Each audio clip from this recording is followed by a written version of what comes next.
this new microphone. A year ago, this council voted on a budget that the mayor and administration told you was accurate. You cut benefits to people who have served the city. You've all heard the stories. You've all seen the numbers. I ask you today to please hear what I have to say. Don't just sit and listen. Hear what I have to say. When Siegel came and gave the presentation, Director Collins' only rebuttal was about the OPEB liability. The OPEB fund does not have the same legal protections as pensions, thus can be changed at any point. The pension accrued benefit is protected legally, while the OPEB obligation is more of a moral obligation, a promise.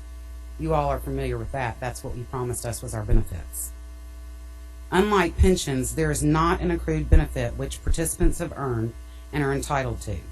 The OPEB obligation or promise can be changed at any point, as demonstrated by the city when they eliminated our coverage last year. Thus, even if the state requires the city to start pre-funding OPEB, which a reputable firm with the administration used, as well as the council, stated they do not think that will ever happen.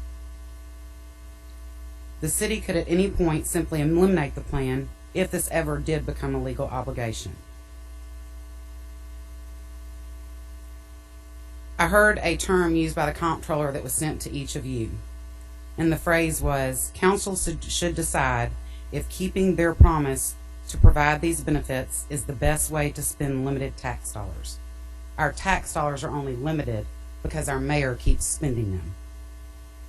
If the council decides to, and this was the rest of his statement, if the council decides to do this, they must forego the worthwhile programs and projects or raise taxes. Are your city employees and your protection not a worthwhile project? Our tax dollars should go to our safety, clean streets, and the people that serve all of you.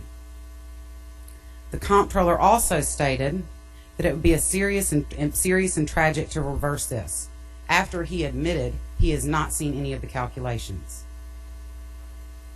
Recommendations are being made by the comptroller after not seeing calculations, along with the state's OPEB liability is over $2 billion and is 0% funded. In addition, the state pays in Social Security for its employees, unlike the city does for our pre-65s. Tennessee is looking to modify their benefit offerings. However, all their recommendations are to be applied to those hired after July 1st. So it's all good and well that the comptroller can state all these changes. However, their OPEB liability is 0%, and they are not going to implement the plan they are asking each of you or encouraging each of you to do with us.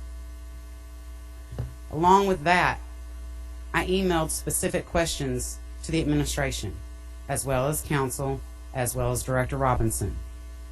These answers have not been provided. How can you vote on a budget when you don't know the answers? I passed this out earlier this morning. Specifically in the police service and the attrition line, we've all talked about attrition today, and as a matter of fact, Mayor Wharton has the definition in his budget, but it doesn't match how they use it. There's a positive number of $4 million in the attrition line. That should never happen. Within the public works, there was $4 million for a demolition that was never budgeted for. If we can find $4 million to scoop in and nobody knows about it, then why can't we find the money to cover these benefits?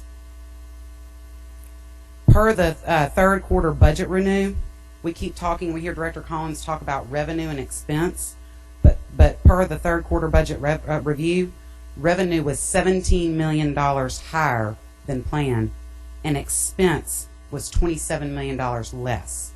If you do the math, you have around $30 million sitting there that they didn't let y'all know about. This proves there is money to cover 1 year. Allow Siegel to come in and help implement changes that won't cripple anyone. You have pre-65s that with the administration's budget prepared today that you will vote on that will kill these people. They have no other option. We will have to reform, but you can't do it on the backs of the employees. Over 30% of our tax dollars, the highest in the history of Memphis, is going towards debt. It will continue to go towards debt. The mayor and the administration can continue to say that we won't raise property taxes. Of course we won't. It's an election year. He's good at the feel-good speeches. I urge you, these are just the tip of the iceberg of questions that you need answers to before you can vote on a budget. You all are up for election. You're going to stamp your name to a budget that is a lie. And I have proven it. Everybody here has proven it over and over and over again. And if you feel comfortable voting for a budget that's not accurate, so be it. Good luck.